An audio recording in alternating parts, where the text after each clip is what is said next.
नमस्कार साधकों, आप जुड़े हैं उस रहस्य से जहां चेतना की लहरें ब्रह्मांड से भी आगे निकलती हैं।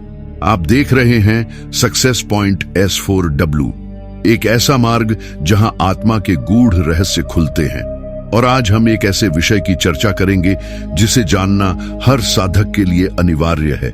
कुंडलिनी जागरण के 5 खतरे। हाँ, वही कुंडलिनी जिसे शक्ति का शिखर कहा जाता है, जो हमारे भीतर सोई हुई चेतना है। लेकिन यदि आप बिना मार्गदर्शन, बिना शुद्ध तैयारी और बिना अनुभव के इस रहस्य को छेड़ते हैं, तो यह ऊर्जा वरदान नहीं बल्कि विनाश भी बन सकती है। तो चलिए साधकों, ध्यानपूर्वक बैठ जाइए और इस 6 मिनट की गहराई से भरी यात्रा में प्रवेश कीजिए, क्योंकि ये शब्द केवल सूचना नहीं, चेतना के अनुभव हैं। पहला खतरा है मानसिक असंतुलन।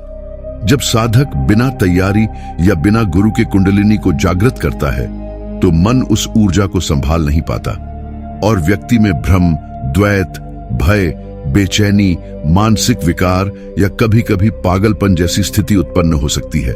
क्योंकि कुंडलिनी एक नियंत्रित शक्ति है जिसे संतुलित मन और संयमित शरीर ही धारण कर सकता है। आप सोचिए, एक साधारण बल्ब में जबरदस्ती 1000 वॉट की बिजली प्रवाहित कर दी जाए तो क्या होगा?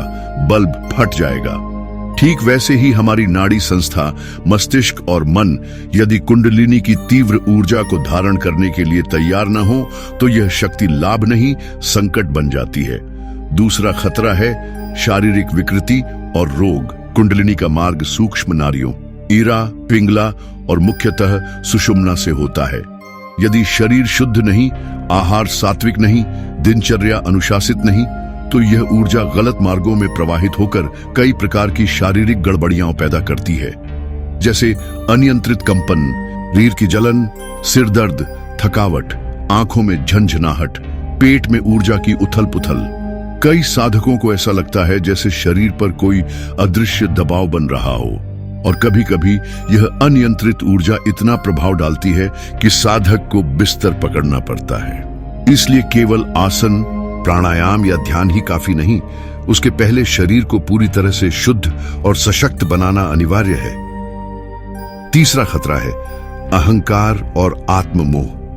कुंडलिनी जागरण के प्रारंभिक अनुभव बहुत आकर्षक होते हैं। कुछ साधक को दिव्य प्रकाश, मंत्र ध्वनि, देह से अलग होना, भविष्य की झलक या विलक्षण शक्तियां भी महसूस होती हैं। और यही साधक फंसता है। वह सोचता है, मैं कुछ विशेष हूं, मुझ में अद्भुत शक्ति आ गई है, और यही अहंकार उसकी साधना को नष्ट कर देता है। वह शक्ति को सेवा के बजाय प्रदर्शन का माध्यम बना लेता है और धीरे धीरे वह उलझनों में फंसने लगता है। क्योंकि कुंडलिनी चेतना है और चेतना कभी अहंकार को स्वीकार नहीं करती, वह केवल समर्पण को स्वीकार करती है। चौथा खतरा है अध्यात्म से हटकर तंत्र और तामसिक शक्तियों में फंसना। कई साधक जब बिना मार्गदर्शन के कुंडलिनी ऊर्जा को जगाने लगते हैं, तो यह शक्ति उनके भीतर के छुपे हुए डर, कामना, क्रोध, ईर्ष्या जैसे तामसिक गुणों को भी उजागर कर देती है। और साधक भीतर से कमजोर होकर बाहरी तांत्रिकों, तामसिक मंत्रों और शक्ति प्रदर्शन की राह पर चल पड़ता है। उसे लगता है कि अब मैं किसी को वश में कर सकता हूं, किसी पर प्रभाव डाल सकता हूं, और बस यहीं से साधक का पतन शुरू हो जाता है। ध्यान रखिए, कुंडलिनी शिव की ऊर्जा है और शिव का मार्ग पवित्रता और शांति है।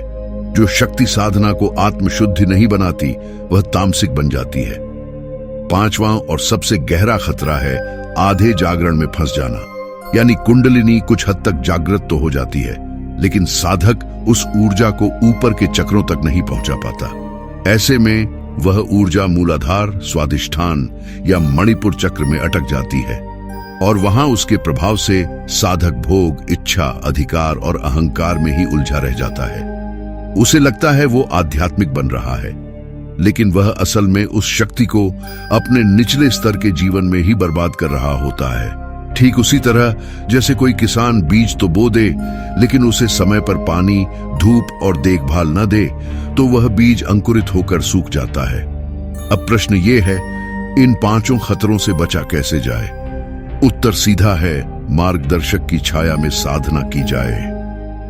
कुंडलिनी कोई सामान्य योग नहीं, ये आग है, ब्रह्मांडीय आग। और आग से खेलते समय कोई बच्चा भी सतर्क रहता है, तो आप साधक होकर लापरवाह कैसे हो सकते हैं? सद्गुरु, योगी या अनुभवी साधक के मार्गदर्शन में ही इस शक्ति का स्पर्श करें। पहला कदम हो देह शुद्धि, प्राणायाम, ध्यान और नियमित दिनचर्या।